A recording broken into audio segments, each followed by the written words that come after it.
Hi everyone, मैं प्रवेश नैयर बोल रहा हूँ न्यू दिल्ली मालवीय नगर से। एक्चुअली मैं अभी थोड़ी देर पहले मुझे एक ये लेटर रिसीव हुआ इस तरीके से। इसमें मेरा मोबाइल नंबर एंड एवरीथिंग है।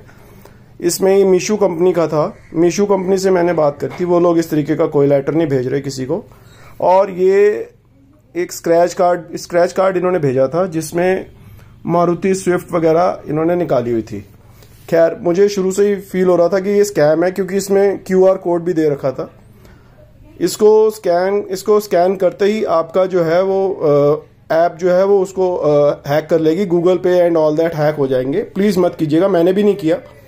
मैंने इनके ये जो नंबर दे रखे हैं, इसमें ऊपर वाले नंबर पे बात करी। ये बंदा पहले तो मेरे से आराम से बात कर रहा था, बाद में ये गाली गलौज पे आ गया। तो प्लीज़, ये इस तरीके का ये नया स्कैम आया है। इस तरीके का लेटर आपको भेजेंगे जिसपे अर्जेंट लेटर लिखा हुआ होता है।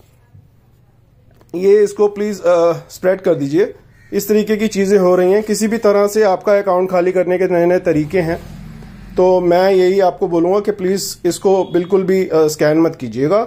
ये जो बार कोड है इसे स्कैन मत कीजिएगा, नहीं तो आपका अकाउंट खाली हो जाएगा, हैक हो जाएगा आपका फ़ोन। प्लीज़।